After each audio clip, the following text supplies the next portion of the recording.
Hello, I'm Tacoma City Manager T.C. Broadnax. We do everything from electrical work to street work, people who drive trucks, people who obviously are in law enforcement and public safety. To join and be a part of our military, you definitely have a sense of public service. And I believe those kind of skills that they learn throughout their daily activities in the military really sit very well in this organization. I'm the wing commander for the 446th Airlift Wing. We're an associate unit at Joint Base Lewis-McChord, part of Air Force Reserve Command. We're a C-17 unit consisting of a little bit over 2,200 reservists that are stationed here and in the surrounding community. One thing has become readily apparent as I've grown grayer and gained a little weight is that all our partner services have tremendous professionals. Hi, my name is Teresa Dent. I am a City of Tacoma Human Resources Analyst. I work with multiple departments such as the Customer Service Department, the Police Department, and the Library Department. I love bringing people onto the city that are qualified and want to do a great job. I am also a veteran. I served 8 years in the United States Army, and I left in 1990, and I was proud to serve the military, and I'm exceptionally proud of our military members that have served and are serving at this time. One of the great challenges for military service members when getting out of the military, whether you've retired or you just served your time and have now gotten out, is the transition from the military service to civilian jobs.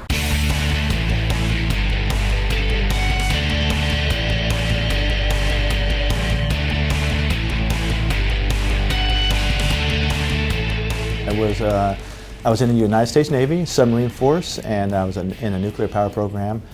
It was scary. I mean, from one standpoint, as a nuclear power person, I mean, we knew everything about a nuclear power plant. I guess in some ways I was thinking I was coming out and I was highly wanted, and I had all these skills that, you know, I was going to put out resumes and people were going to be jumping at, you know, banging down my door. I kind of thought I was, in a sense, prepared for anything, because when you're in the military you kind of experience so much different things, so it feels like you get to the point where you're flexible, you can kind of adapt to anything. So in that regard I felt like I was prepared for anything. But you're in a job, and a job that's kind of your life, because you're living there and you're working there, in my instance in the Army.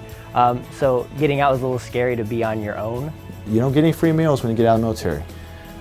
You don't get free rent, you don't get free internet. When I got out in '89, there was no support mechanism for resume writing and interviewing skills. I pretty much hired somebody to write my resume and gave them all those military acronyms and all that terminology, and they translated it. Basically, I didn't know how to really represent myself. I didn't know what opportunities were available through the city.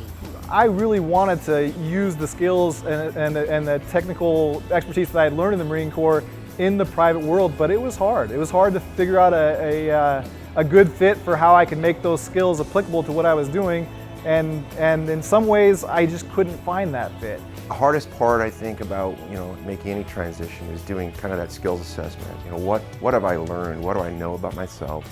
And then how can I communicate that to a potential employer? But what I was able to do was to take the characteristics, the traits, the qualities that I developed in the Marine Corps and use those to be successful in whatever I was doing, whether it was school or in the professional area.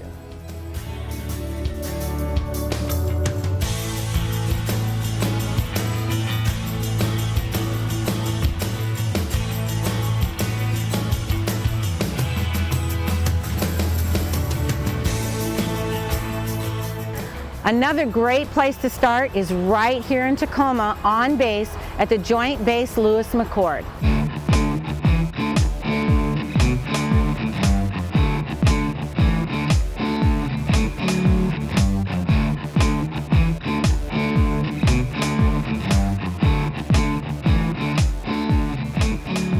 Every single job I had in the Army, I came into with almost no experience or training and had to just figure it out in a very quick amount of time and be effective, and I was able to do that. But how do you write that on a resume and get that across to an employer who's really looking for somebody who's been doing that job for 10 or 12 years? There's so many computerized screens and just so many thousands of resumes going in front of those human resource managers' desks that if you don't stand out in that really short amount of time, you're not even going to get the chance.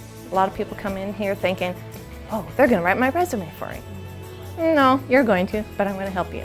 Part of the military culture, so many people come through here, just tell me what to do.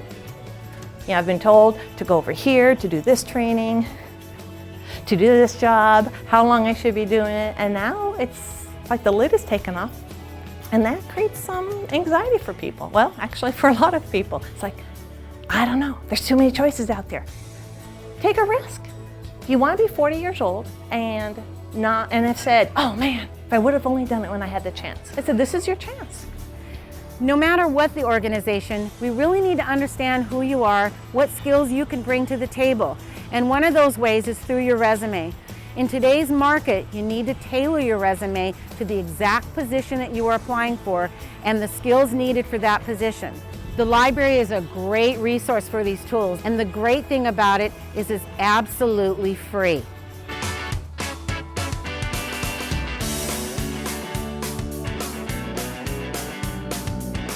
My name's Rhonda Kristoff. I'm a librarian here at the Tacoma Public Library. We've put together a job and education center here at the main library, and that's a place where we've located materials just for job seekers, putting together a resume, how to practice for an interview before you go in for a real one. Job Lab is available for them there. We have a really exciting database called Job Now, and it's different from our other databases in that it offers personal job coaching. So you can connect with a professional job coach one-on-one via the computer, via a chat session. That's the most popular way, is to engage a chat session and type back and forth, asking questions, getting answers back in real time. Another component of that database is that you can upload a resume and get professional feedback within 1 business day. So we're excited about that database because you can't get that type of service for free out there in the community. The job announcement tells you everything you need to know about that position and what they're looking for, what testing processes are going to be used, and how long it's going to take to go through that process. The title is just one thing, and then you look and see if you have the qualifications. Some people, they see a fancy name and they think that they aren't qualified. But if they look at the job description and they look at those things, and they are able to determine, hey, I know how to do that.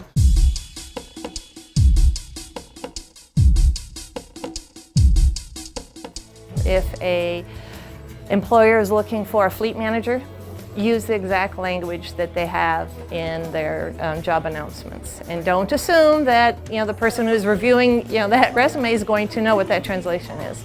We strongly discourage our clients to have it professionally done, because it's very hard to defend something that you did not write. You are the best person to tell your story.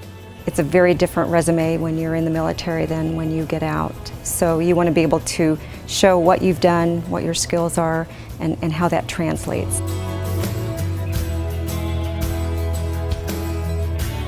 The first big mistake that I made was I hired somebody to write my resume. 26 years old, didn't have a clue how to put what I did into paper. You got to make sure that you don't use military jargon, because outside of the base, nobody understands what military jargon is. Your resume can never be, can always be improved in my opinion, but them just transitioning all the words that I was used to using for the past 3 years into something that everybody would understand. I did not do a good enough job explaining the value that I had received from the Marine Corps. Our culture, our community wants to know why your background or your resume makes you a more qualified employee than somebody who does not have that experience.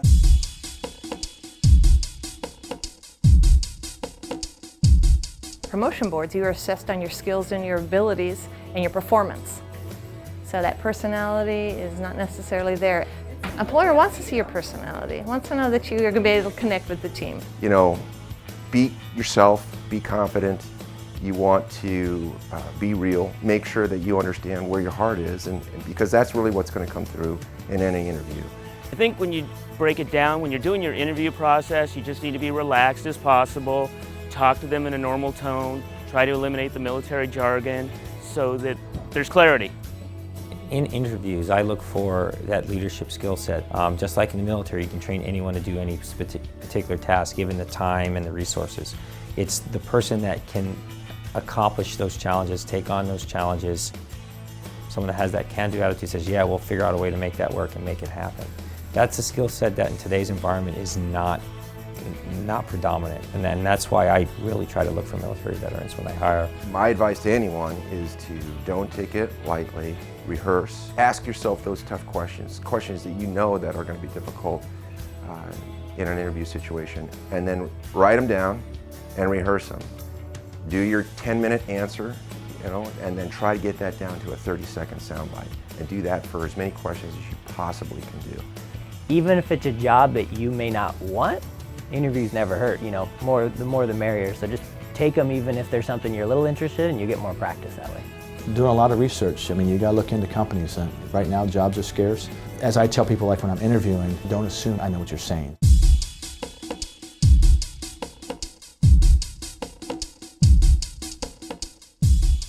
Learning how to write a good cover letter and introduce yourself and help them understand what you did in the military and how it correlates to the position that you're applying for.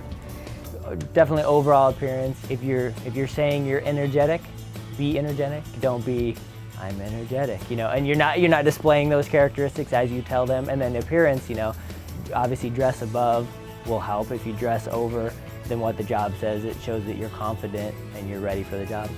Follow up, I think, that's one of the biggest things. Is just sending out resumes isn't enough. You need to follow up with people. Look deep inside of yourself and determine if there's something that you already know how to do or something that you've done before that's applicable to what you're doing now. The job that I do now is pretty much like it was when I was in the military as a young airman, and I used to move nuclear weapons. But I'm moving garbage now. This is an exciting time for you. You get to choose your future. The City of Tacoma needs your passion, your dedication, and your skills to be a part of our team. It takes an incredible amount of people. You name it, if it's something that you drive on or use or flush, we work on it. I love working here. I haven't always been in the public sector, and I love that I'm making a difference for the community and for the ratepayers of Tacoma. We deal with public health and quality of life and making Tacoma a better city. There's no doubt in my mind. I push anybody that asks me any questions about becoming employed, especially if they are military, to give the city a really good look. There's a sense of belonging to the city and helping the city when you work for the city. It puts a good feeling in your heart when you're able to help someone else. It's a great job. I've been here 18 years. We go out during storms, floods, we manage that. You do it for larger and more important reasons.